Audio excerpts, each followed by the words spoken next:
Welcome to the Chris Spangle Show. Thanks so much for joining us here on the program. And today we've got Dr. Eric Larson, who is joining me to talk about Robert Kennedy Jr.'s priorities for making America healthy again. So we'll talk about that right on the other side of this break. So we are talking today about Robert Kennedy Jr. And Dr. Eric Larson is a podcast host of a show here on the We Are Libertarians podcast network called Paradocs. I like to think that it's just currently in mothballs and will eventually be resurrected. It does get a lot of listens. I told you, I was surprised at the amount of people that still listen to the show. It's like 700 downloads a month. Me too. I don't think I've had a new one for probably a year. Yeah, it's definitely in hibernation right now. It's just too busy. I have another podcast that I do, which is based in Michigan State basketball. And so that we're doing 12 to 15 shows a month during the season. And that's, I'm doing the editing, I'm doing the posting. And so and I'm working full time, with a real job too. So yeah, tell me about it. It's a lot, but hundreds of listeners a month to the show. And you were a trusted voice, somebody that I listened to and really leaned on understanding how COVID was working, how all of these things were going on. Somebody I could text and be like, give me a medical opinion. And we're here to say that this is a policy discussion. This is not a medical discussion. I'm certainly not qualified. I don't look, I'm Robert Kennedy curious. I don't know if he's a crazy person. I don't know if he's a truth teller. I don't know a ton about him. So we'd be interested in your comments if you're watching live, or feel free to send me an email, chris@chrisspangle.com, with things that you'd like to add to the discussion, and we can add those in on a later show. But I think the Trump administration is going to be really interesting, because you're going to have people leading these agencies who are deeply skeptical of their agencies. And maybe in the Reagan administration, that was kind of the case, but not like this. Like when you've got Matt Gaetz at AG and Tulsi Gabbard at DNI and like the FCC guy, the FCC guy is a big mistake. But Robert Kennedy Jr., I think, is one of the most interesting picks on what's going to happen, because he is my depth of knowledge about Robert Kennedy Jr. is the Rogan interview. And he seems to have at command, like this Rolodex of facts and studies. And, it comes off, if I don't have your knowledge with a medical degree, I go, wow, okay. I'm trying to see where this guy's wrong. Because you look around and you go, man, there is something like with the food. Like I saw a TikTok the other day of, hey, if you live in another country and you come to America and you go visit home, do you lose 10 pounds immediately? And everybody was like, yeah, when I go back to Guatemala, I lose 10 pounds of water weight. So I think the average person listens to Robert Kennedy Jr. and at least is intrigued as to what he's saying. We're not going to particularly go into everything. We're going to talk about what we think Kennedy's going to do, what his priorities will be, some things that he ought to do from a libertarian point of view, especially, and what we think he can actually get done. But why don't you introduce yourself first, kind of tell us a little bit more about your background other than you're a podcaster, and give us some of your medical credentials, and mention your podcast name again, because you kind of went fast with that podcast name, but please plug it again. Yeah, it is. Well, so the podcast that's on your network is the Paradocs, and that's Paradocs, where I interview another physician. And so it was always I tell lots of bad dad jokes. I'm an anesthesiologist, so I tell all the puns in the OR. So the Paradox was what I thought was a clever idea. And of course, as soon as I mentioned that to other people, they're like, oh yeah, that's the name of my boat or something like that. So it turned out not to be that unique. You're a Michigan State fan, which we're not going to hold against you, but did we beat you yet? Yeah, in football. Yeah. But pretty much everybody's beaten Michigan State. That's, kind of like beating a rug. It's pretty easy. Okay. My son actually is at Purdue now, so he is not an Indiana fan. I know you were an Indiana guy, so yeah, we'll just let that slide for now. Yeah. Well, he's got. But what's your sports podcast? It's called The Final Four Is Not on the Schedule, and so it's a Michigan State based basketball. So if you are a Michigan State basketball fan, number one Michigan State basketball podcast in America. It's usually top 100 of all basketball podcasts. So it's actually very successful. It's fun doing that. A bit of real joy. I go to the games anyway, so it's great for me. And actually, if you go back to the Paradox, a lot of those, I would say most of the shows are evergreen. There's certainly the COVID ones are less topical now than they were at the time. You can sort of see our evolution as we're trying to figure it out. But I think for the most part, got most things right with most of the people I talked to. I had Jay Bhattacharya on twice. And so he is going to be tapped, it looks like, as the new director of, I think, NIH. And so it'd be very interesting. That's a great spot for him. Is that what Fauci leads, the NIH? No, Fauci was head of the NIAID, which was maybe he was NIH too. I can't remember. It's kind of weird. He got appointed that weird COVID czar's position, right? But I know he's in charge of the what's the National Institute for something immune diseases. I can't remember. Yeah, infectious diseases. I think. Anyway, Bhattacharya seemed to have a lot of the pandemic right from early in the pandemic, and so it seems to me that he would be a good pick for somebody to lead the National Institute for Health. What do you think? Yes, I think absolutely. I think, the thing about Bhattacharya that I like a lot is, for one thing, he's the kindest guy. Like, he was really genuinely, like, really nice man, which was great. But he has a level of frankness, honesty. He's an acceptance. He's a real scientist. Like, he accepts where the facts lead you is where he's okay. But he also feels very strongly about discourse within the science world. I mean, it's crazy that we had science that had no discourse, that there was no disagreement, that things were outside the bounds of discussion. We always use the term equipoise in medicine. And so that just means if there's a question and it's not exactly obvious what the answer might be, then you have to study it.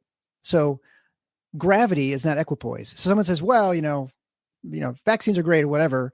There are probably some discussions to be had about vaccines, but to say, well, saying vaccines are not good is like saying a parachute doesn't help me jump in an airplane. That's not the same, because obviously you don't need to do any studies to know that you need a parachute to jump out an airplane from 10,000 feet, right? I mean, that's clearly the case. So equipoise is when there's some sort of discussion and there's some question about things. And that was COVID, right? That was like, what do we do? Do we mask you? Do we, have vaccines? Do we stay 6 feet apart? Do we, do these medicines work? All those things needed to have discussion, and there just wasn't any. It's short-circuited through, various means I'm sure you've talked about in your show as well. So he's just very much in favor of a market, a place of ideas and discussion and actual scientific inquiry, which I think is real important. I mean, that's, to try and bring the academy back to where it belongs. That's what we need. And the NIH, you certainly can push directions and get answers that you want, or just study certain things, not others. And so I think he'll have a more even hand in that, but, we'll see how that goes. Yeah, so he's picked Robert Kennedy as the Secretary of Health and Human Services, and the primary responsibilities for that are overseeing the agencies like the CDC, the National Institutes of Health, the Food and Drug Administration, managing policies and programs for disease prevention, research and public health emergencies, healthcare programs. He would be overseeing the administration of Medicare and Medicaid and the Affordable Care Act. The human services part of it comes in with the temporary assistance for needy families and Head Start. There's also the regulation of food and drugs through the FDA, Substance Abuse and Mental Health Services Administration, Office of Assistant Secretary for Preparedness and Response, and Global Health and Diplomacy. So there's quite a bit in that portfolio that he would be managing and having a lot of people report. These jobs typically are, I look at a lot of people being very excited that he gets to get in there and make a lot of change, because I think people I don't want to say ignorant, but like, people have regular lives. They don't like spend all their time thinking about how a government bureaucracy works. You don't have like dictatorial power.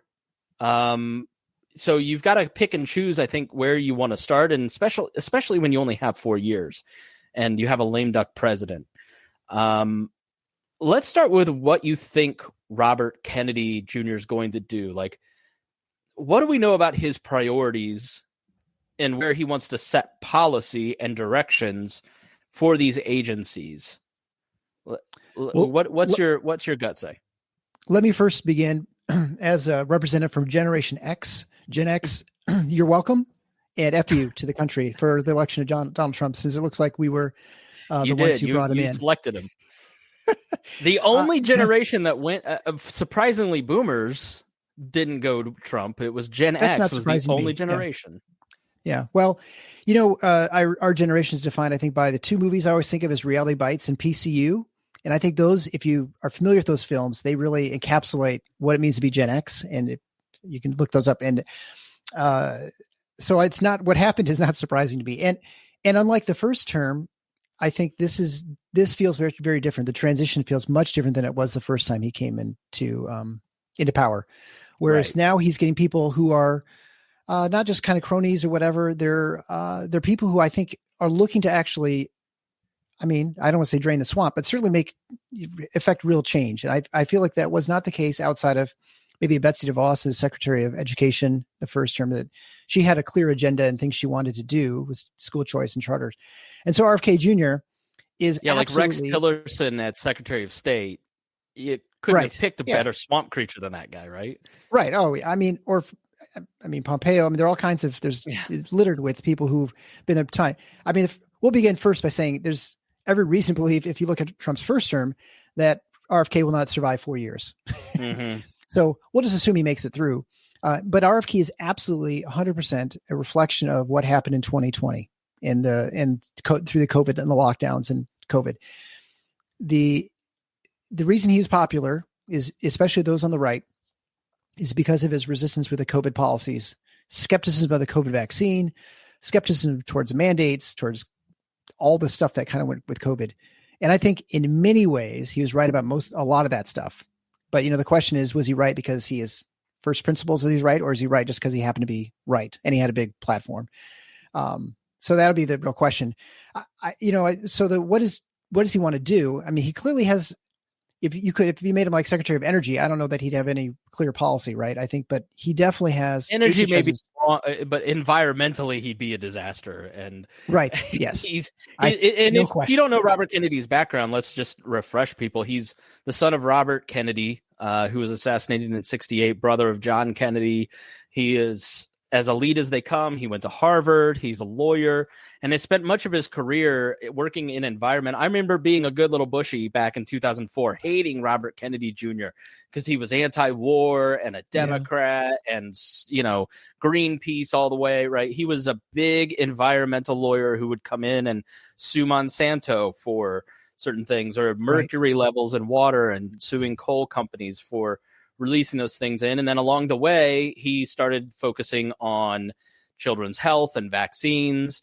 And he's not a public health expert. He's a lawyer specifically trained in environmental law who just happens to have a big platform. And he may set himself up as an expert, but he says explicitly, I'm not a public health expert. Yeah. And so that's sort of the background. He ran for president as an independent this year. And it started as a Democrat, realized that it's impossible to work through the two-party system, became an independent. That didn't work, dropped out, endorsed Donald Trump, and now he's looking at this. So that's just a little bit about his background. But yeah, he seems very focused now, less on the environmental side and more on the public health side. He wrote a book called The Real Anthony Fauci, which focuses on a lot of what Fauci did with AIDS and how detrimental it was towards the gay community and solving the problem of AIDS. And now, and also talks a lot about vaccines. He's vax skeptical. I wouldn't qualify him as anti-vax. You tell me if you disagree. He's not against vaccination, but he has problems with the way that they're formulated and what goes into the vaccines and the toxicity of it. Yeah, I guess I was talking to my wife about this last night. On a scale of anti-vaccineness, 0 being someone who thinks every vaccine should be given to everybody all the time, and a 10 would be someone who is like Andrew Wakefield, who believes that every vaccine causes autism and causes real problems. I'd say he's somewhere like 8-ish, maybe 7 to 8. So he's fairly skeptical about most vaccines, I think. But again, that's not the nuance that we need for most of the discussion, which is unfortunate because, of course, most of these discussions are not nuanced. They need to be, but he's a guy who wants to do, he has a lot of ideas. And I think some of them are pretty good, but so he stated explicitly that, and also to back up, 2008, he almost got tapped by Obama to take over this position too. and they didn't think they'd make it through the confirmation process. So it's very interesting, right? This is not that surprising. He's back here again. He wanted to focus on chronic diseases. So he said he wants to focus like diabetes, obesity, autoimmune diseases, addiction, suicide, over infectious diseases. He thinks there's been too much focus on viruses and bacteria, those things with medications. So I think to try and get away a little bit from pharmaceuticals is, I think, his general gist. He wants to make food healthier, whatever that means, whether it's making sure it's more nutritious, there's less additives or preservatives, those sorts of things. He wants to remove liability from immunity for manufacturers of vaccinations. I mean, you see that most medicines, there's not a level of immunity for pharmaceutical companies, but there is with vaccines. So if you develop a vaccine, you can't be sued in a class action lawsuit, for instance. So I think Pfizer was taken, I think it was Vioxx. They got hammered. That was like one of the biggest, I think they lost over $1 billion with Vioxx, turned out to cause cardiovascular disease. And so they wouldn't be susceptible to that sort of thing. And so that was a law put in place, I think, in the 90s by Congress, because they're worried about there wouldn't be manufacturers to make vaccines because there's not a lot of money to be made. We've clearly seen that change with right. COVID vaccine. He argues that this was put in because vaccines are inherently dangerous. Right. Which, I mean, I think when you look at like COVID, I think explains a lot of this, right? Just to kind of pause where we're at on this train, Mm-hmm. like health is so personal for people, especially the older you get, right? Like I never thought about my health till I was in my late 30s, right? So you don't have it, right? Right. Yeah. And then you're like, oh, it hurts when I work out. Why does it hurt there? Yeah. And then you go through COVID. And I think COVID is one of those periods where we enjoy the air we breathe. We don't understand the stability that comes with being an American, the inherent security of it. And there's this notion that there are experts in every field that are, the National Weather Service keeps us safe from hurricanes by letting us know what's going on. And we just sort of trust that those meteorologists know what they're doing. Our meteorologists on TV are idiots, but those meteorologists know what they're doing at the National Weather Service. And if there's a vaccine and your doctor tells you to take it, then it just must be trustworthy. And then the pandemic hit and we spent 2 years hyper-focused on our health and fighting with each other, which makes you go and do your research to make sure you're right. I think there's a lot of implications for COVID and what it's done to the public discourse, to how people vote.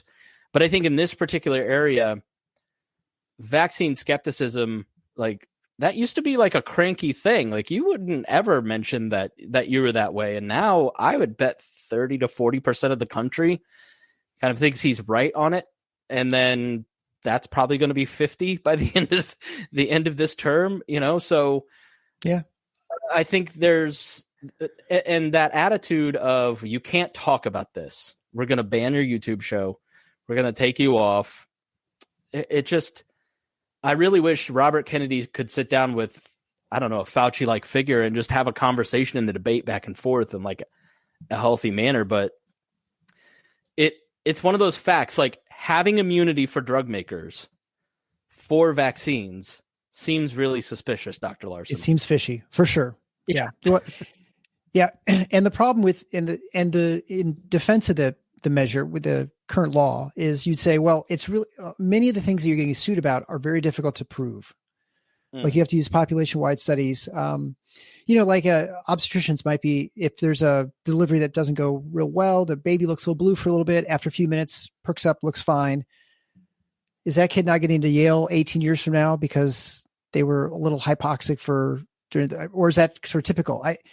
There are things that are hard to believe, and from a liability standpoint, they're hard to prove or at least expensive to disprove or, to fight. And so that was the concern. I mean, however you think about that, I think that's a lot of the concern, because it's just hard to, just like what's the safe level of a pesticide?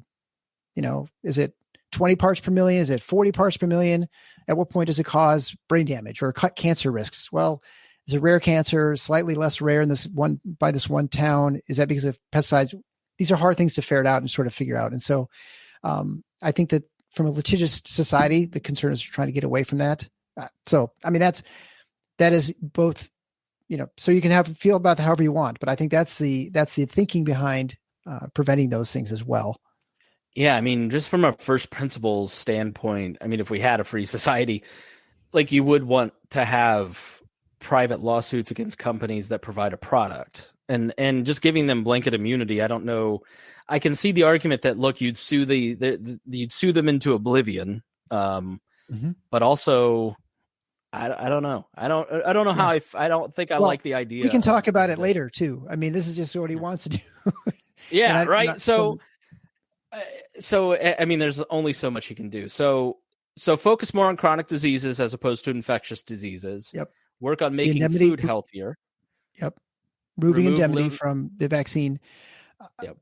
When it comes to regulators and advisory boards, advisors and advisory boards, the ones who make decisions of like the stepwise pattern of pharmaceuticals or interventions in medicine, to disallow those people from going into the private sector. So, for instance, the CDC director almost always retires and goes and serves on a pharmaceutical board, and these or FDA, I should say. So is that making sense? Is that right for someone who, works as a regulator and then immediately goes and works for Pfizer or, AstraZeneca or something like that? And so he wants to disallow that. And that's that revolving door. That's we're getting approval for this medication, even though it might not be that safe, because I know, wink, wink, I'm going to get a job that's going to be paid 7 figures, 2 years from now. Right. That's a concern. I mean, that's throughout all portions of government, but he's just focusing obviously on the pharmaceutical part aspect of it. To study vaccines more thoroughly, to make sure they're better randomized trials, to make sure they're safe. Also looking at pesticides, and that maybe goes along with the food safety, but just pesticides and environmental toxins, and making sure that we're testing them properly and, that they're getting the chemicals out of the foods. I think those are sort of the main 6 sort of, things that he's looking to do. Certainly other things too, that I think he also mentioned, that he's interested in deregulating some drugs like marijuana and psilocybin. I can never say that properly, but so I think those are other things that he's mentioned in the past that he was interested in doing. I would add a 7th, just from a political standpoint. I think one of the things that Trump is going to do is a lot of investigations. This is going to be the presidency. Oh, you mean like into Fauci, et cetera? Oh, yeah. If Fauci needs a lawyer, I think every I mean, yes. But I think what he will do is Robert Kennedy will have access to all the documents he ever wanted. He can. Yes. Here's a guy who likes information, who's asking and suing, Fauci's office for certain documents and not getting them. Well, now he can walk in and get access to whatever information he wants. Absolutely. And I think that will happen across the board. And, it's for my friends, everything, for my enemies, the law. So I think that may be, if you focus on retribution, you don't get a lot of the things done that you want to get done. So we'll see where the Trump administration at large and Robert Kennedy fall on that spectrum. But I would add the 7th is just documentation, document gathering. Yeah. And I think investigating Fauci in particular. Yeah, no, I think you're absolutely right. I think he and his cabal of people who were in the, who are the NIH and the CDC, FDA at that time, they're all going to be examined.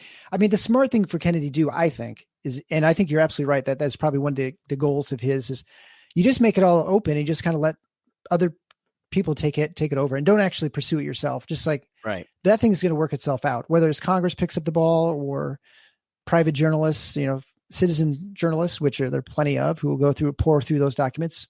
That's going to get you all the answers you want. And it'll put the pressure on where it belongs, I think, especially if you've got all the documentation. So yeah, you're probably right. That's absolutely something that he's going to do, but you could do that in day one and just be done with it. And then work on all the other stuff. I love your idea. And I think that's exactly what they should do in all these different areas. Just make it as transparent as possible. For sure. Open those emails. Yeah. So those are like the broad things that he wants to do. Those are his general focuses that kind of are what attract people to him. Mm-hmm. Maybe we should talk about things that we think will actually happen and then go to the things we think RFK ought to do. Right. If that makes sense. Yeah, no, I think so. I think so. I do think the indemnification will be removed from And Really? I'll admit, I'm not, yeah, I think that'll be removed from vaccine manufacturers, which I'm not sure that it's the wrong thing. Like you said, it does seem suspicious. It's probably going to force more robust testing and I think with the COVID vaccine, we clearly saw a dereliction of duties by the FDA in the testing process. I mean, Right. I'm not going to say that the vaccine was unsafe. It was probably unsafe or maybe not as efficacious or sort of as useful for young people as it was for older people. I think there's definitely safety signals missed with myocarditis in young men. That's seen all over the world. It wasn't just here. There's the blood clot formation problems in women with the Johnson & Johnson vaccine, which even Paul Offit, who's a vaccine expert, was concerned about when they were talking about the initial development of that one. That was not the mRNA one. That was one with adenovirus. And so that was one he was worried about, that it may cause some problems. But I think we could have had a quick rollout of the vaccine, and there could have been other ways you've done it. You could have had people volunteer, and you could have had more arms with young people, old people, pregnant people, whatever. You could have had follow-up. They haven't had any follow-up. I mean, these companies made billions of dollars, and there's not been any follow-up, like 12 months out, 60 months to see what else, what other effects. I remember seeing this like in memes, but like they got the documents sealed for 50 years. I don't know if that actually went through or not, but they were trying at least to get all the records sealed for like a ridiculous, like a lifetime. Yeah. Again, you're just like, I get that there's conspiratorial mindsets or whatever, but like people have a right to know what they're actually taking. Yeah, well, yeah, but that goes to the indemnification, right? Like they probably don't even believe the indemnification will last forever. They want to make sure there's another layer of shielding from liability as a corporation, because you have a couple of those bad outcomes, and you could wipe out your pharmaceutical company, no matter how successful you might be. So, I think that will happen. I do. And that may be something that there's probably support within the Democratic ranks and the Republican ranks. So I think that'd be a bipartisan approval. It'd be my guess. Interesting. I also, and Vinay Prasad, I don't know if you follow him, but he's a physician out in San Francisco, has a very good channel, and I'd recommend anyone listen to his stuff. He's very good on this. He's comes from the left, but he makes a good point that it may be a very difficult process for RFK to get through the approval through the Senate, because he's potentially going to upset a lot of really powerful interests in the U.S. government or U.S. economy, which is the pharmaceutical and hospital and device manufacturers. I mean, there's a lot of money that is going to be up trying to prevent him from getting this position. And so by that point, the indemnification, there's going to be a lot of money to try and prevent that from happening as well. And so it's entirely possible that he may not get this through, even though he wants to. But I think there's a reasonable chance that he could maybe through administrative fiat get some of this through. I'm not sure. Yeah, because they'd have to pass a new law to repeal the old one. I think so. I mean, I guess, I would think that'd be something that you'd have to pass through Congress. So maybe that wouldn't get through. But things that he could do, I think he'll absolutely change the way they do school lunch programs, the nutritional requirements for the schools. I mean, I think he can snap a finger. He can just change that. He can probably remember how the right was so mad at Michelle Obama for the same thing. But I'll tell you, my daughter goes to a grade school, and it's an IPS, poor school in a poor district. The food is she won't eat an Uncrustable here because they have a different type of Uncrustable, which definitely going to be banned. But the Uncrustables, like the frozen peanut butter and jelly you get from Smucker's, but theirs is like an Uncrustable, and the bread is hard, and it's like powdered peanut butter in the middle, and like she just refuses to eat lunch there because it's all so bad. These kids don't eat the food. She's like, nobody eats the food. It's horrible. Yeah, well, because it's like the most processed, tasteless, awful. Like your hospital food is like Ruth's Chris compared to what she's getting at these schools, Dr. Larson. Well, we always joked about it when I was a kid. It's, government cheese, right? We always talk about the government cheese that you get it, right? And it wouldn't melt or anything. Sort of like Velveeta. So anyway, I think that will change. And, how that actually gets the funding for that, all sort of things. But I think that's going to change as far as, food pyramid, those sorts of things are going to change. I think he's going to go after a lot of these dye and additives to foods. and I'll admit to you, I don't know enough about this to weigh in one way or the other, but I think he's going to do that. I do think he will be able to unschedule marijuana and the psychedelics. I think that will happen as well, where he'll decriminalize that, which I think will be advantageous for a couple of reasons. That it'll be a lot easier to study it. Right now, you can't get funding for studies it's very hard for getting controlled substances. So it'll be a lot easier to study and to find out if these are, efficacious, if these work. Like if marijuana is helpful for chronic pain, if psychedelics help with PTSD, those sorts of things. And there's certainly things that suggest that are helpful, but it'd be nice to have better, robust studies, and it'll be easier to do if it's not illegal. That was actually the only thing that Hillary Clinton said in 2016 that I liked. I was on the opposite side of her on everything else, but she explained that you can't have these major university systems study marijuana, or she was talking about marijuana, but psychedelics, I think, has come on in a big way. And so now you've got people just kind of out there with personal experience, and hey, that's the free market, baby. You take it, you accept the consequences, that's fine. But I think if you had researchers kind of trying to understand the process of these things, what they actually do, I think that would be very solid and really interesting, because everything runs on federal funding and they can't research anything at this point. Yeah, no, it's very important, especially when you're trying to get a study, even if you're doing funding outside the government, if it's illegal or illegal to use in half the states or whatever, like it's harder to have a population-wide study. And so it makes it a lot easier to get these things through a multi-center study. When things are illegal, the cartels do the studies. That's the problem. The black market. And they might really be biased. You'll also, so like I said, the food pyramid, I think you also see the change in regulations over things like drinking water, pesticides, food additives, those things. I can't comment on many of them because there are a number of countries that do those things and some don't. And so, I think it's not unreasonable to have discussions about this. This is the equipoise, right? Like our question is this helpful? Is this dangerous? Whatever. I think you just need to find out and do your best to try and figure those things out, but you have to have an honest discussion about it. And so I think he's definitely more skeptical of all that stuff. I don't know exactly what that means, but you know what I'm saying? I think he's willing to ask questions, maybe more than he should. Certainly speaks from a level of authority that he probably does not have, but I think those are reasonable questions. And I think also the other thing that he will definitely test is in some way is vaccines, and and how that actually plays out, I'm not sure. But I think, like I said, there was bad studies with the vaccines with COVID, but I think he's going to have some more. But I'll say this, and I don't know the audience. I don't know where the audience falls with vaccines. All over the place. Yeah, and that's my guess. And I will only say this, and Vinay Prasad made this point too, which is a very good one. But I think it's very easy for us to just say vaccines are good or vaccines are bad. And this is very much at fault is the medical industry, the public health industry, to say that all vaccines are saving lives. They do all these great things. And yes, some vaccines do save lives and do great things. Others are sort of on the margin, and some are maybe not that effective. But I think we have not been very honest in trying to promote vaccinations to not differentiate between the vaccines we're talking about. And I think that's really important. It's like really easy to say, when we went through my kid's schedule, it's like, okay, I get the polio vaccine, but why do they need a chickenpox vaccine?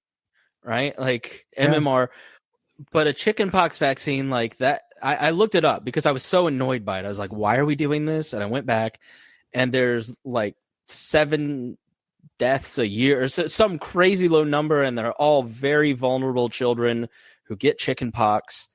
And I guess we're herd immunitying for those kids, but like if Robert Kennedy, and you tell me, but I don't know. He says that the reason you have the dead virus vaccines have toxins is the more toxic you make the vaccine, the harder the body works because it confuses them, and it accepts the dead vaccine instead of just ignoring it because it's got mercury or aluminum in it. There's no mercury in things anymore. Yeah. Look, you're not an epidemiologist, nor you're an anesthesiologist. My wife is a pediatrician, and so she's, she's very pro-vaccine in general, for whatever that means. But there's plenty of vaccines. She talks to me. She's like, "Yeah, this vaccine's stupid. we shouldn't be doing this. You've got to give 1 million doses to save one life. For instance, I can't remember what it is, like a Pneumovax, or I shouldn't even say what I think it is, but they, like, my son had to get it to go to Purdue University. They required it. And she's like, it's just a dumb vaccine. It's just a waste of money. There are obviously chance of side effects are incredibly, infinitesimally small, but the chance of actually saving a life is almost negligible, Now, chickenpox, at least when it came out, especially when a lot of people are getting chickenpox, like everybody got it. It actually caused quite a few deaths. And so it was more than I realized, because I'm like, oh, well, everybody gets chickenpox. But the problem is, of course, everybody who got chickenpox, they're still around. The people who got chickenpox aren't around. You don't, like, you hear that all the time with people like, well, I got mumps when I was a kid. I was fine. Like, yeah, but the 3 people who got mumps who are now deaf, they're not fine, but you don't talk to them. So there's a selection bias that occurs too. And so I'm not saying that. So anyway, the point is that vaccines, it's real important to recognize that vaccines are all different. There are different types of vaccines, different diseases they're trying to prevent. They're different times and schedules. And so it's just if I were to say drugs are great, drugs always work. All the medications are, believe in medicine. Well, what does that even mean? I mean, trust the science. Well, but if I just said believe in medicine, like even medications, you're like, well, sometimes they don't work for me. I know that I've had allergies, or this medicine didn't lower my blood pressure like it was supposed to, or that one did. So just the blanket statement that medicines are great or vaccines are great is not helpful.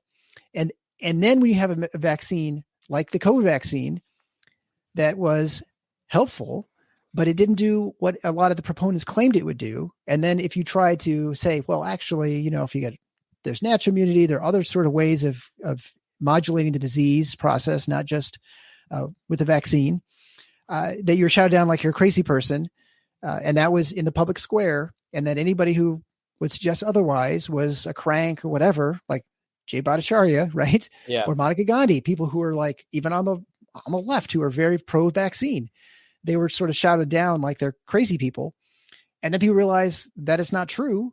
Well, now you're going to get the problem that you have. And so the one thing people are very concerned about Robert F. Kennedy ushering in a wave of vaccine hesitancy. And I'm sorry to say that train's left the station. Yeah.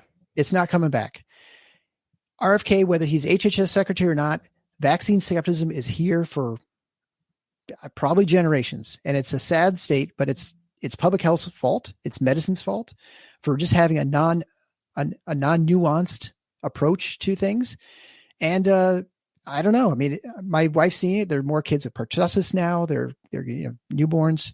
There's going to be problems with breakouts of, I can't think of right now, but they're having these breakouts because they're getting below herd immunity in these diseases that just, didn't happen before. And you can chastise people about this or whatever, but this is the natural result of I'll say misinformation campaign that was set up by the pharmaceutical companies, by the media, by the government, by professional organizations. And so this is exactly the blowback you expect. And I don't see a solution to it, except that just the way things are going to be right now. And it's sad because these are really life-saving. Some of these vaccines are super important, life-saving, but the way you treat people, you can't treat people that way.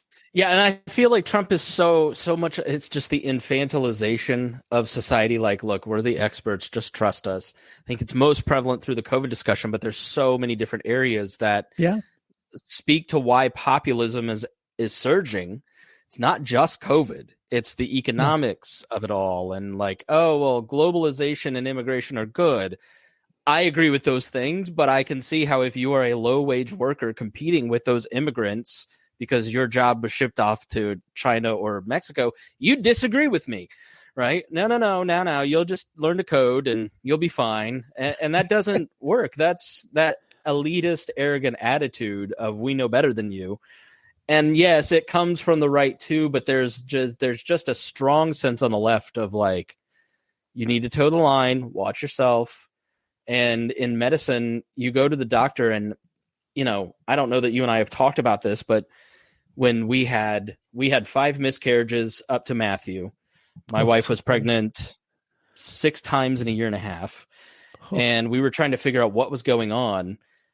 And if you ask questions of most of the doctors, I would say 85% of the doctors that we kept going to different doctors until we found people who would take us seriously. I'll never forget this one doctor at the fertility clinic at IU. Once she found out we were not going to do IVF, she was not, we don't need to test you for anything. Like, I'm sitting here, 260, like, maybe tell me to lose weight at least and test something. But no, we don't need to. We just don't know why you're just going to have to live with this condition, which was a crazy thing to say. And if you would ever go back at a doctor and ask a question in that period from 21 to 23, not you, but there was this strong sense of like, why are you questioning me?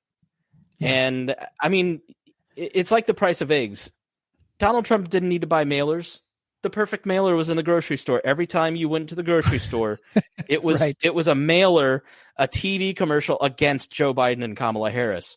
And so every time people go and pay a lot for drugs at a pharmacy that's overworked, pay too much for a $500 bill for an ER visit to go and sit in an ER for 4 hours because my son fell off the couch. That's cheap, $500. Wow. Yeah. Bad bedside manner. I just... Yeah. Right. It rubs people the wrong way. And then you come in the major health crisis, and there were some people who were trying to get the word out, but it's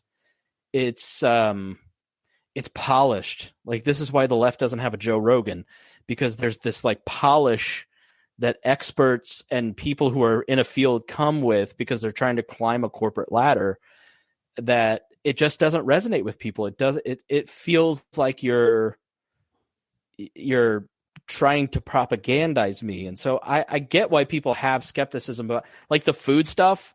Like, we all know that salt, sugar, and fat are really tasty, and that's why they put salt, sugar, and fat in everything now, and MSG and things. And we know there's something wrong after 20 years of, documentaries that the food supply, there's something not going on that's right. And so the food pyramid just seems like bunk, but they keep pushing it, right? So I think it's just natural for people to have this reaction. And the best way to handle it is not to censor people, not to shut them down, not to, like, you can take Alex Jones' entire business, but Alex Jones is just going to pop up on X and have 3.5 million viewers like he did the other night. Right.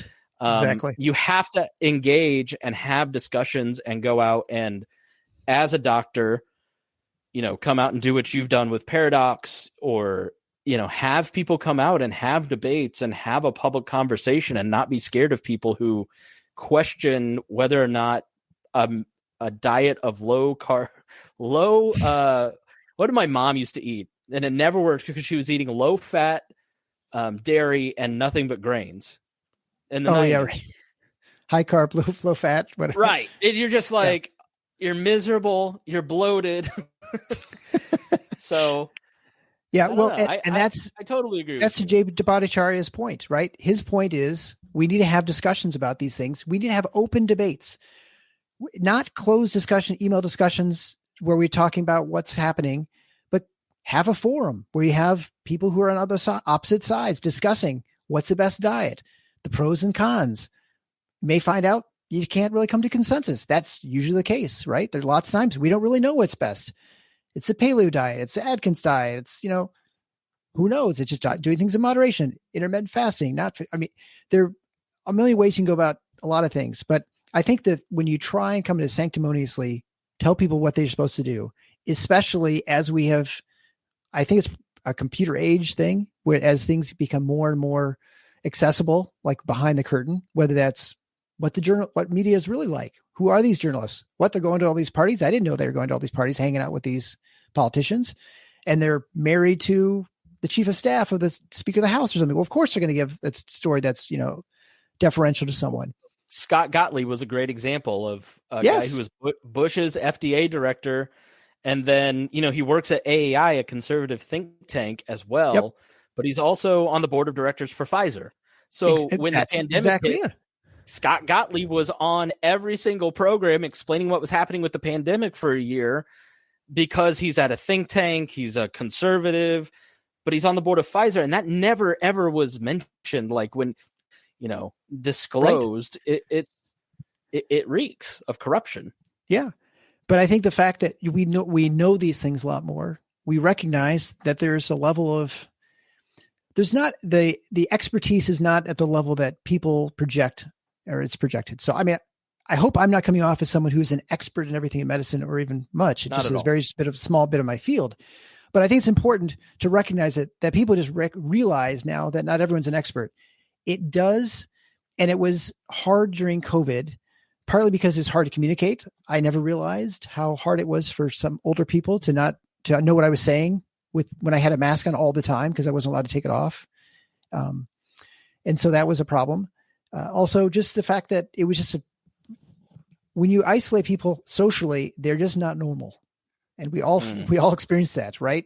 As we're isolated on some level, or, people are treated as disease vectors everywhere you walk. It is not healthy mentally or socially or culturally. And so I think that caused a lot of animosity and just a lot of more conflict just in everyday settings that you shouldn't have had.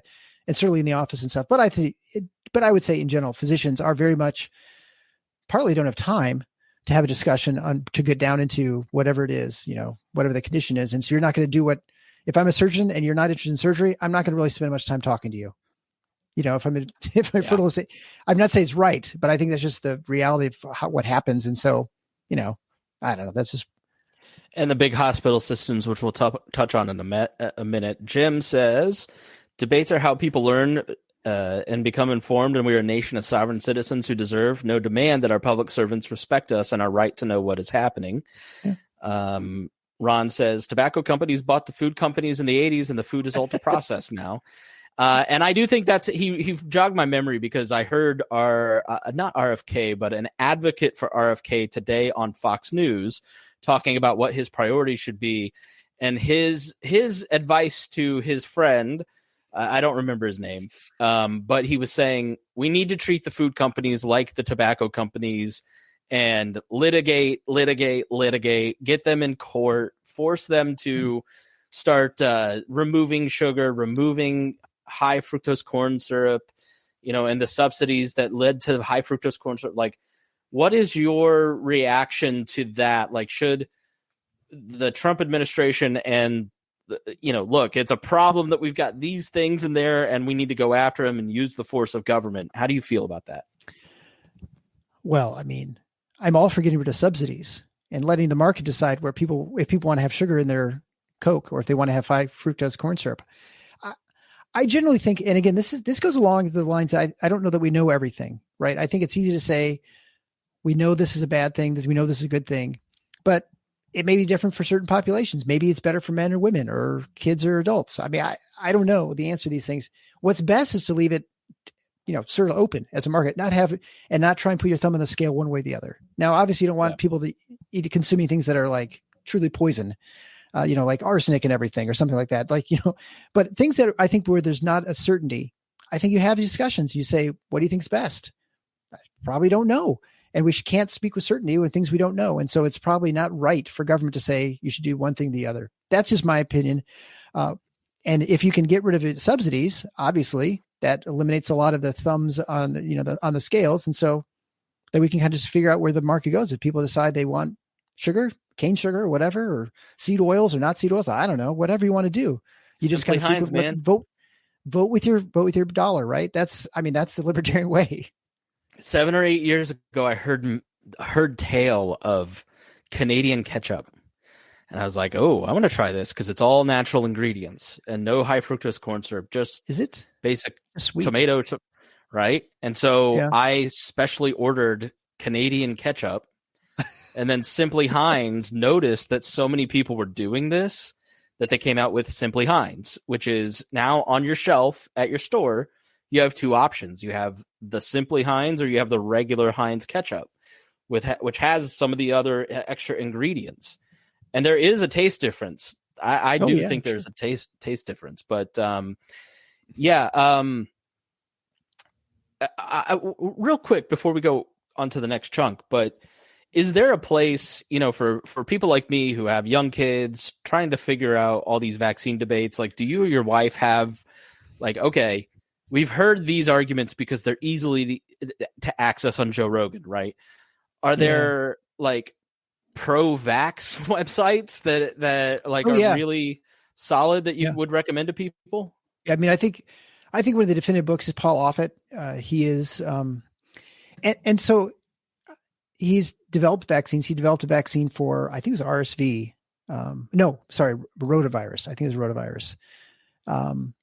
But he's a very sensible person. He works at Children's Hospital, I think in Philadelphia. I think it's Philadelphia. I think he's at CHOP.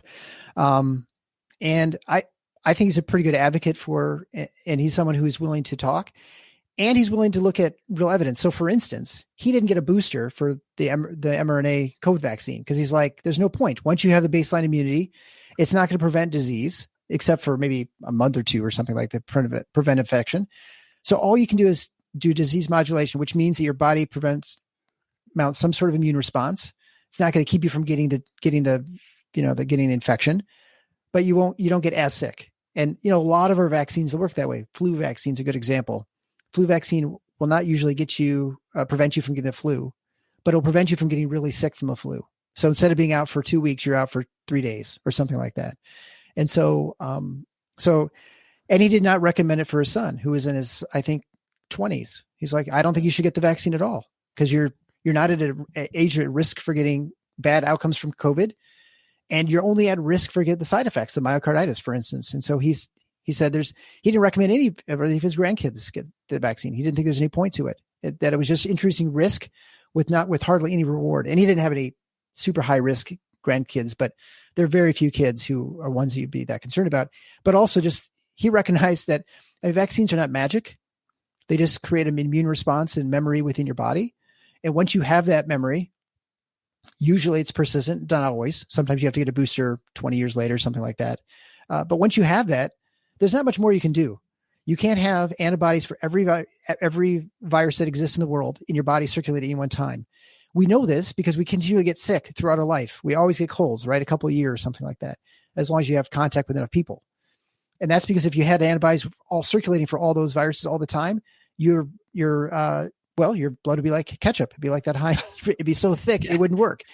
And so it has, you can't, your body has mechanisms to say, okay, we're going to allow ourselves to get sick. We can have a quick immune response. So we get sick for a day or 2 or 3 or whatever, and then we get over it. And that's how your body's supposed to work. It's not supposed to have continuous, antibodies marching around for that very reason, because you couldn't survive. And so it's a complicated system, but it's the one that we have. But he at least recognizes that, and he acknowledges it. And so I think his is a good book. I think it'll make you more comfortable with a lot of vaccinations. And I don't think he's going to tell you to take stuff that's not worthwhile. Now you can make at some point, figure out which ones are things you're worried about, not worried about. But I think that's your decision to make. Yeah. I mean, I'm like on the board of a homeschooling organization. So like, I'm just surrounded with the anti-vax stuff. So it's like, I want to know the pro-vax side too. Yeah. So well, I mean, that. Again, vaccine is not a good term in the sense that you shouldn't be anti or pro-vax. Right. Right. It's sort of like, I agree that these vaccines are helpful or these are not helpful. And that's, I think, anti-vax really kind of is like a slur, isn't it? It's sort of meant as a pejorative. Yeah. And I think pro-vax is the same way. Like you see people throw anti-vax people will throw that around. It's like, oh, this guy's in favor of the 85 vaccines that kids have to get 72, whatever the crazy number that people throw around by the time they're 18. But 18 of those are flu vaccines you get annually. So I guess you don't have to do that. Now you're down to 54. And then, you get anyway. So a lot of those are sort of overblown. Anyway, we don't want to get into the vaccine debate anymore. I don't think it's very helpful with talking about RFK, but I just think it's pretend to be nuanced and be sensible in how you discuss it. I think is my recommendation. Yeah, sorry if we got stuck on it. I just think it's no. I think it's a good one. Associate with him the most for sure. I think that's why he's unpopular. Like Rogan opened his podcast. Yes, Rogan opened his podcast, and I think this is why so many people have drifted towards the right. Back to what you just said a little bit ago, like there's almost a signaling of stay away from this person, don't listen to this person, don't because if you're exposed to the knowledge, then all of a sudden you're going to morph into a bad person too, right? And so I just I think that's we can look at what he wants to do honestly here. Now we have to give him some suggestions because we know he listens. Right. What are some things that, from a libertarian perspective, I guess, or just from a guy who works in medicine every single day, what do you think Robert Kennedy Jr. should do now that he has the power to come in and make medicine more affordable, more effective, and make America healthy again? So there are a lot of things that he could do that he actually has the power to control a lot of it, I think. And it's to change the regulatory process within various aspects of medicine. I think one thing I think we probably all agree as libertarians, probably most people on the right would agree that you want an innovative, more of a market system within healthcare. There isn't one right now. And if you bring disruptive innovations into the healthcare space, whether it's the way you administer medications, whether you put together your health system, you're in many ways prevented from doing that. And so loosening those laws or removing those restrictions would be very helpful. And there's some more specific ones you could do. I think, with when it comes to your spending with HSAs or flex spending, you could actually spend out whatever you want as far as you have less restrictions, I guess, in what you think is healthy, whether you think you should go to a chiropractor, whether you should go to a direct primary care physician. Those things should be available to you as someone who's buying healthcare services. I think that would help. That would open up the ability to get better voices within the system. It also hopefully, and this is why it will be less likely to be successful, it would hopefully break apart the monopolies that exist within the healthcare system right now. I mean, most people, wherever they live, they have one or two health systems that pretty much deliver all the care, pretty much own most of the physicians and the care within their town. There's some independent centers, depends where you are. And so it really limits your options and then makes things more expensive and just, you've got to travel long ways. I go to an independent doctor and she is constantly under siege from other doctors in town because, she doesn't work with the Ascension group and she doesn't work with the university group. I mean, University Health, IU Health here is like 33,000 employees. St. Vincent Ascension is 7,000. And that's the majority of the state kind of falls under one of those two jurisdictions. And if you're not part of it, it's a huge problem. And I think this is also a little bit of what comes in with some of the Dobbs ruling and the complications around ectopic pregnancies and abortions and miscarriages. Like, not only do you have lawmakers making laws that are usually bad laws, but then you have healthcare organizations that set out those roadmaps and don't want to take on legal liabilities. And like in our case, it was just you're like, what are you? That doesn't you can't make escape any sense, it, right? Right. When you're left with just Coke or Pepsi, systems. You're just left with Coke or Pepsi. Yeah. Right. You don't have 7-Up, Dr. Pepper, A&W, Faygo, whatever. Faygo. That's showing my Michigan roots here. That's what the poor kids drink for everybody that's not from the Midwest. And Verner's, right? Yeah. So you want more options and choices, and we expect that in most parts of our life. There's no reason we shouldn't expect in medicine. There are plenty of people who are smart enough who can deliver care, and so the more options we have to allow them to deliver care, the better off we're going to be, and probably the healthier you're going to be too. The more likely you're to find someone who matches you and how you like to do your work on your health. Yeah. So touch on direct primary care physicians too. Sure. Because that I think plays a huge help in all this. Yeah. I mean, I have a direct primary care physician. I've talked about a lot on my show. It's not really a complicated concept. Basically, a direct primary care physician is just someone you pay a monthly fee to be your doctor. And so it's like we all gym memberships or whatever. And it's basically just buy a membership, $100 a month or something like that. And you have someone who's usually accessible 24/7. They can do your primary care. They can suture you up. You can get some maybe labs through them. You can, they're going to know you better because they have a membership flat fee. Usually they have a much smaller patient panel, and a panel just means how many patients you are taking care of. So if you're in a typical family practice physician, let's say within Ascension Health or University Health, you probably have 2,000 to 3,000 patients in your panel that you're responsible for. I don't have to tell you, it's pretty hard to keep track of 2,000 or 3,000 people and, to know them. I mean, if they've been in your practice a long time, maybe, but there's even more churn within healthcare. But even that, if you now are 500, it's a lot easier to keep track of 500 people, because likely you're not seeing all 500 every year. You're probably seeing, 150 or 200 frequently, because they're the ones with the chronic illnesses that are coming in more frequently. So it's a lot easier for them to be familiar with you and your condition. They usually see like 7-8 patients a day. So they're no longer seeing you in 15 minutes where you get really 3 minutes with them and, 13 minutes with the nursing tech or whatever like that. So you're spending a better relationship and probably better care overall with direct primary care. And even areas that like I know Lee Gross in Florida, he does a lot of charity care, and they did much better job taking care of the poor, because you can dedicate part of your practice, say 10% or whatever it might be, to doing free care to people, because you got time now. And so you're going to provide much better care than they're going to get at the hospital with Medicaid services. So anyway, direct primary care is a great way to do things. Yeah, thanks to you talking about it. I went out and looked for one. Like, I had seen my doctor since I was 16 years old. He probably doesn't know I'm not even a patient anymore. I just realized, like, okay, I've been coming in here 330 pounds and you didn't do a blood test on me, or, that was 15 years ago. There was never like, let's run a blood test, let's get a heart scan, let's do these things. Like, here's the schedule you need to follow. It was just sort of, how do you feel? Okay, well, walk and exercise and eat better. All right, see you next time. Right. It was, it was when I got an infection in the back of my neck in 21 or 22, my heart rate was just off the charts. So he finally like measured my blood pressure, and he's like, "Oh, we need to put you on medicine. You're like," I was like 170 over like 120. He was like, "You're going to die." And then I found somebody who, it's a DCP, but they take my insurance. So they're not like a DPC, just to be clear. DPC. Thank you. I get that confused, but man, she is on my butt to get a blood test every quarter. You need to go get a heart scan so we can set a baseline. Here's your exercise routine. Are you following that? Are you doing that? Like, she genuinely cares about her patients. And I found out I have a pituitary tumor.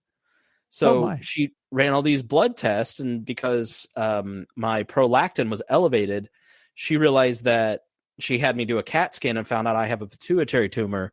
So you just take like a medicine once, a couple times a month, and then it like regulates that. And it's not, I'm not going to grow like gigantic or anything yet. But my old doctor never would have found that, Dr. Larson. It's that level of care that thinks about the patient that actually, like, all medicine should be like, I wish everybody could go see this doctor, because my friend is pregnant at 41 with a child that she's been hoping to have for 8 years, because she went in and they did a level of care that you wouldn't get at a big system. It's really great. Yeah.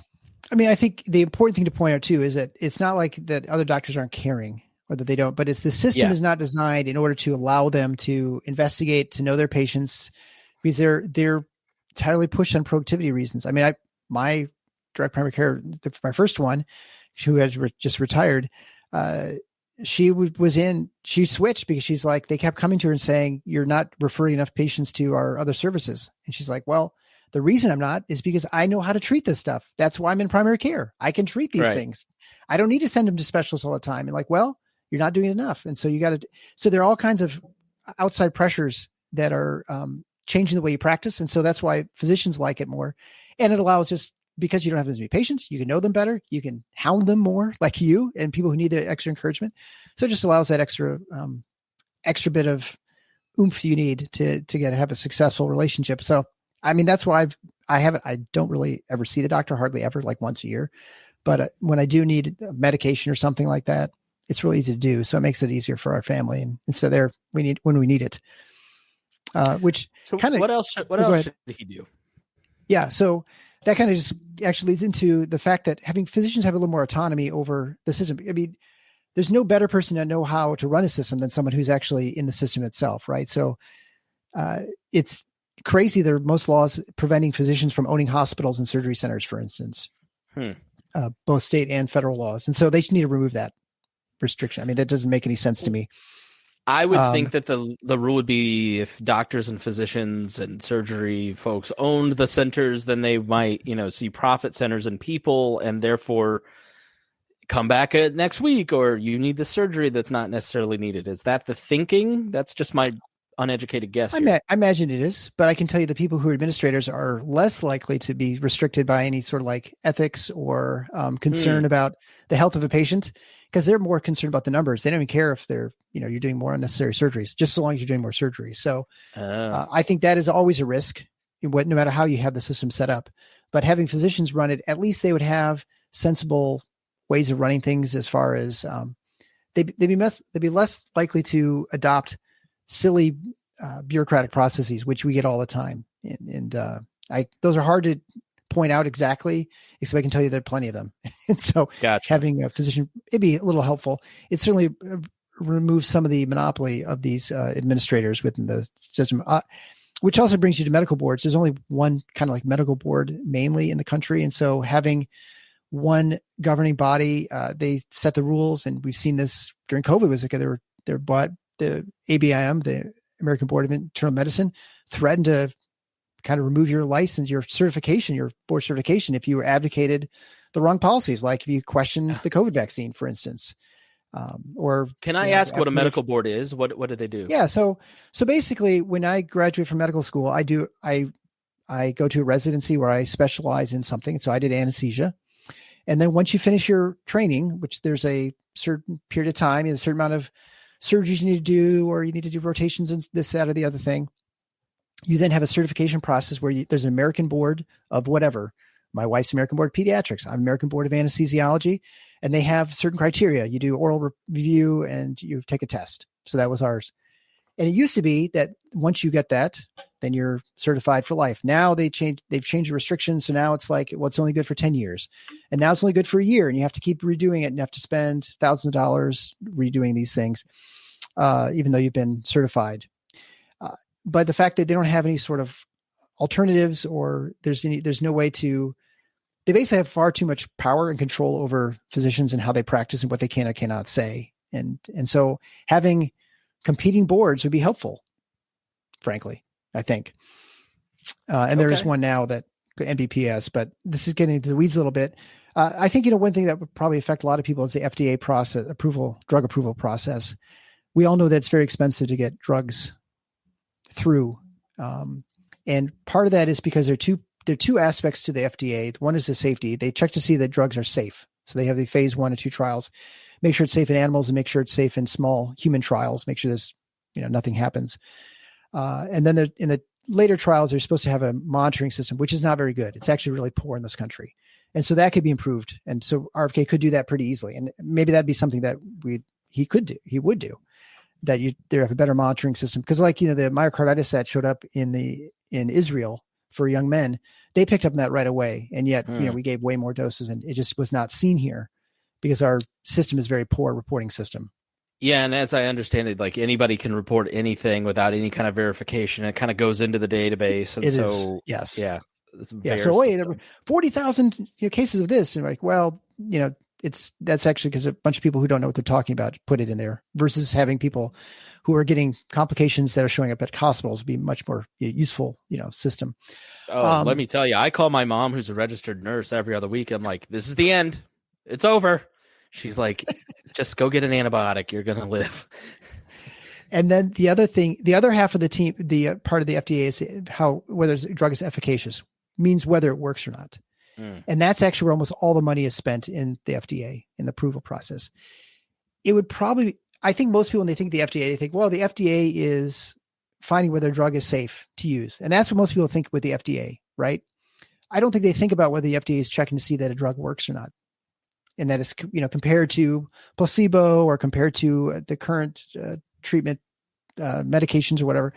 And so it'd probably be much more useful to have the FDA focus on safety, and then whether drugs work or not, they don't even do that, I think. And then that is controlled through just basically through professional societies and other, you could have, basically that's what the studies are for. But I think to have the FDA be in charge of determining whether something works or not it's not a very good process. They're not any good at it. For one thing, they haven't been. Most of the time they say drugs work, they don't work. Most drugs don't work in general. I mean, that's just the nature of, you put you develop 100 drugs and maybe one of them is actually useful. You may think it's useful, about 10 to 15 you think are going to be gangbusters, and then most Are you of them saying the turn ones out that to get not be through, good. the ones that I'm taking currently, they don't work? Is that the? It's entirely possible. But I probably the ones actually you're getting at are the ones you SSRI have. of my, one of my drugs. I'm like, oh, please don't recall it. It works for me. At least I think it does, even though they said it's probably just a placebo. No, like, okay. But I think, when it comes to the efficaciousness of drugs, the FDA is a terrible job. And also it invites so much corruption. There's so many problems with, and this is a lot of the, shoveling people into then the boards working for these companies later. They prove the drugs. This is where, Fauci apparently made a lot of money, that they get a lot of funding that comes from pharmaceutical companies. And then you go get your private sector job, or you get paid $50,000 to talk to Pfizer or whatever. So I think that process is not very good. And that probably something the FDA shouldn't even do. I mean, there's probably other ways you could do it that'd be at least as effective. And it would massively increase the speed with which drugs can come to market, and then also decrease the cost, we're all in favor of both of those things, right? If it's a truly life-saving, get it out there right away. And, if you want to be entered in that study right away, you can do that, and you can, the right to try. And I think most people generally support that concept. So, and then more obscure thing is like their regional organ monopoly boards. There's a really good podcast from Reason on why we can't have good things, why we can't have nice things. I think that's why we can't have 2. nice things. Yeah, which was on the monopolies of the organ transplant board. Some of the boards are really good, but they're all regionally run. So your region might be good or bad, and may lose organs or have them just get spoiled and not. It's kind of crazy that it works that way. And there should be a process. We have far more entrance into that market, so that you find the best people, the most innovative companies do the best job with the organ donations. So that's a lot of stuff like for just the healthcare system. And then the other things are more like, I think marijuana, psychedelics is probably good that you unschedule that and allow people to study those things. I think it'd be helpful. I mentioned the better monitoring system for adverse events, both for vaccines and for other medications. I think we need a better system for that. Food regulations. I don't know. But how do you feel about raw milk? I don't really care if you drink raw milk. I mean, you're going to be a lot more informed about where that milk comes from if there's a risk to it. Yeah. So I tend to think, go ahead, right? It doesn't bother me at all. And the so people I think who go and buy raw milk, the criminals out there who do this, know so much about this stuff. And this is where I think like some of my cognitive dissonance in some of this conversation is like, man, the people who research this stuff know a lot of stuff, and then the people that know the opposite information just kind of go, just trust me. And so it's confusing. Like raw milk is one of those things where I'm like, I don't know, should I just like drink only raw milk? It's apparently a cure-all, but yeah, you're an informed person who can make your own decisions. And if you get diphtheria or whatever, or milk sickness, I don't know, then salmonella. And Cola, I don't know. Yeah, and in terms of labeling, it's like the Costco recall, just having to bring all this butter back because they didn't put on the label that it doesn't contain milk. It's just silly things like that. Yes. You go, come on. Yeah, I mean, and just how wasteful it is. And I mean, I hate wasting anything. I can't imagine wasting 80,000 pounds of food that could feed people. Like we have people who have trouble getting food. People desperately need their butter to be cheaper. Or everything. I think there are probably some rude food regulations that can be loosened. I think, Thomas Massey talks about this all the time. There's certainly raw milk's one, and sort of the restrictions they have on selling cows. If you want to have locally farm livestock, it's really hard, or eggs and stuff. So I think those things are probably helpful and that it could be done pretty easily.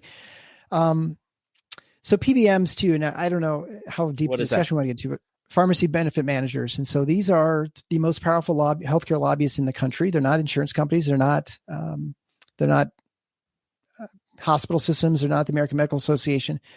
The pharmacy benefit managers, they're basically the people who create formularies of medications, and they get all their revenue basically through kickbacks, essentially is what happens. and so, essentially what happens is you have they they talk to pharmaceutical companies to say, hey, we want to put your medication on our formulary. There are three PBMs that exist in the country that supply about 90% or so of the medications to hospitals and pharmacies. And if you don't get on that formulary, your drug won't get to market. It won't really make any money. And so you have to be on those formularies.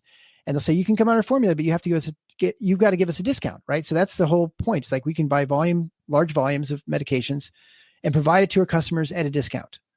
So that makes sense, right? So I'm a small hospital, which there aren't many of those anymore, but that's when it originally was created. I'm a small hospital. I pool together with 20 other hospitals.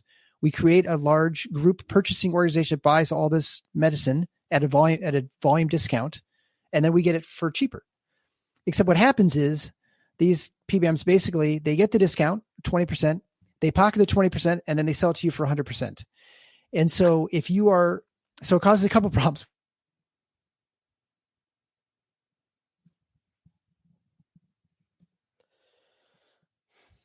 But the other thing is now they create a strange disincentive that if you are a manufacturer of medications, maybe generics, I think is a good example because you're not making huge margins on generics.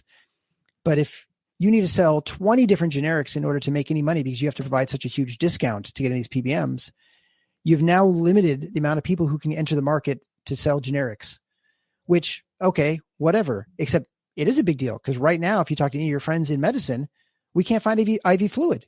Why is that? Because 60% of IV fluids came from Western North Carolina. Yeah. And they got wiped out by the hurricane. And so if you have and before that, we had the same problem, 3 years earlier, because it was all in Puerto Rico. And so they actually moved the plants out of Puerto Rico, which is more hurricane prone, to North Carolina, which is not, but of course got hit by a hurricane.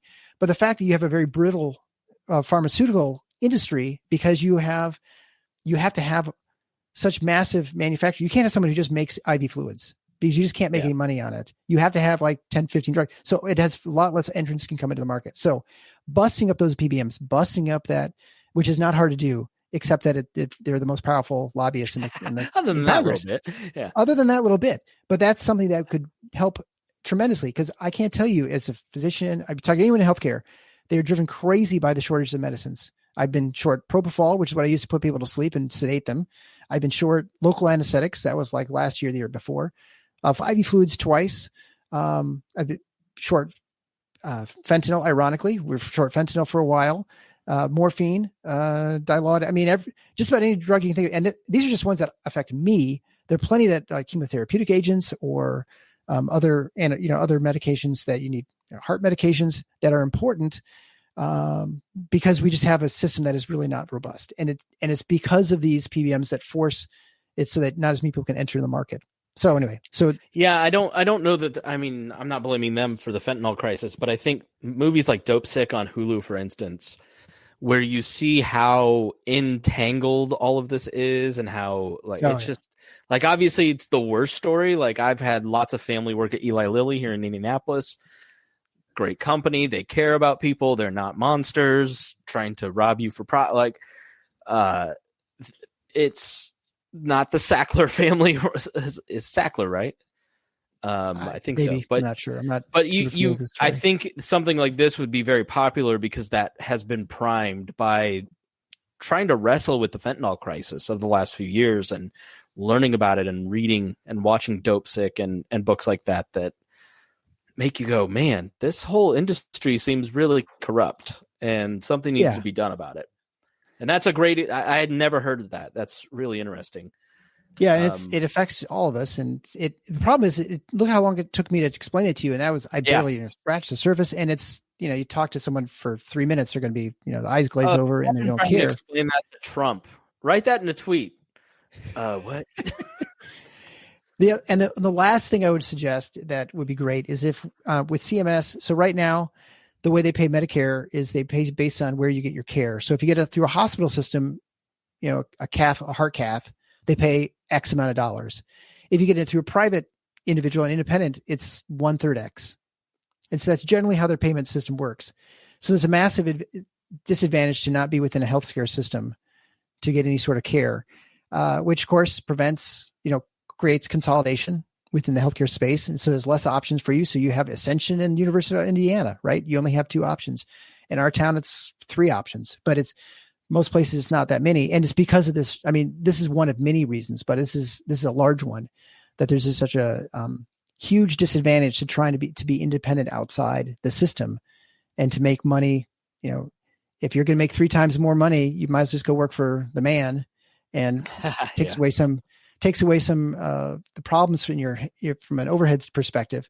But it comes to the cost, and it comes to the cost that suddenly you have production pressures, and you've got to treat. Now you have to see 6 patients an hour. Oh, now you got to see 8 patients an hour, whatever it might be. And so, you can't. It eliminates a lot of the individuality, which I recognize there is some advantage in having a algorithmic sort of approach to certain parts of medicine, but in other parts, it certainly stifles innovation and disruption, which can be sometimes very helpful, and find the truth, or find at least different options for certain people who need different levels of care. All right. Well, I mean, those are all great suggestions, and I feel like they're all very doable suggestions. You picked out things that like an executive could do, right? That you're not. I tried to. Like, yeah, you're not like fix the ACA and pass a law. Right. Yeah. Right. Forget it. Repeal Obamacare. Right. Yeah. Right. Nothing grand and big, but those just unlocking innovation and allowing for better research from the people who do it. These things seem very common sense to me. You're a dreamer. I'm a dreamer. Yeah. Well, I think, it's funny because I talk about this in my show all the time, but it was when it comes to fixing healthcare, we all agree it's broken. It doesn't work real well. There are solutions, and the key is creating a market, or at least allowing the market to work. And you found that DPC, you found a way that you're getting better care. You're not paying through the nose. I mean, you're paying a little bit of premium, but not like you're not broke because you're doing it. No. It's very reasonable. Where you go broke is where you go to the ER, or where you have to use your premium and you get a deductible. And I mean, I've gone into all that sort of plenty of times too on my show, but I think the way you fix these problems in medicine is not going to be repealing the law or passing a law. It's going to be just allowing the market to kind of do what it's going to do. And people are just going to vote with their feet, with their wallet. I mean, I think that's essentially what's going to happen. That's the only way that we're going to get real change. If you don't, then all you're going to end up with is a nationalized system at some point. It's already, 60% nationalized. If you look at the Medicare and Medicaid system, I mean, how much care is through them, or at least the rules dictated by them. So anything you can do to try and allow other entrants is going to be helpful. And then you have like 4 insurance companies doing private insurance, and it's the block grants to the states for their Medicaid. And then they buy the PBMs. And then they buy the PMs because they realize and so now we have, or you probably have, I imagine, I'm just guessing, there's University of Indiana Health. Probably there's like a University of Indiana health insurance, right? Yeah. And so you have a health insurance company that is also a hospital system, and they probably have, so you're like, how is that possible? How can we have an insurance company and a healthcare system? They should be at odds, but yet they can work together in tandem because they just drive up prices. And, that's how their model works. But anyway, it'd be nice not having to try and prevent consolidation. I think one of the basic libertarian tenets, I think, outside of, non-aggression or whatever you might say, is local subsidiarity, to try and on the most local level to make decisions and to have affect change. And so the smaller you can divide things out, it's usually the better, I think, than having just like I'd rather have the state government or the local government have some control over me than the federal government, because I can't change the federal government very much, but I can at least move across the county line, if nothing else, to get away from a bad law that's local. And I think a lot of people are realizing that, maybe taking all this federal funding is a bad idea because we might get a president that doesn't share our values. Every university right now is shaking. Like, all right, quick, cancel the certain classes. So before Trump finds out, and that federal money just makes everybody so dependent on the federal government, and that comes with all kinds of strings attached. Like, I served on a state commission for voting, and you needed the money, and you had 13 priorities, but the money was going to pay for 2, but then it came with all these unfunded mandates. You had to do the 13, but you could only do the 2 realistically with the money that they were giving you. So it's just, let's hope Vivek and Elon succeed with Doge, because there's a lot just in this episode, in this one little vertical, right? That there is so much waste and fraud and silliness that could be rolled back if somebody actually really is serious about taking a look at a lot of this stuff. Yeah, all right, well, Dr. Larson, where can people find out more information about you? Well, you can follow me on Twitter. I'm not too active there, but Eric L. Larson. You can also certainly go to my website, The Paradocs. That's theparadoxshow.com. Or just look for any podcast player, or go to the We Are Libertarians Network and find The Paradox there. You can download. That's probably the best way to do it. If you're interested in Michigan State basketball, the Final Four is on the schedule.com or tffinots.com if you're lazy. So you can find our podcast, of course, any podcast player as well. So I don't know. That's probably the best place to find me. And hopefully, I'll be on again. Maybe if we just start doing some real stuff, if Arcade gets through and we then something happens, we'll see. I love this has been super insightful and helpful, and I appreciate the time. Oh, my pleasure. All right. Well, thanks for joining us here on the Chris Spangle Show. We are so glad that you joined us. If you got something out of this, if you learned something, please share it with your network. Hit that share button if you're watching it live, or go to Facebook and say, hey, I learned something here. This was really interesting. Check it out. All right. Thanks for joining us here on the Chris Spangle Show.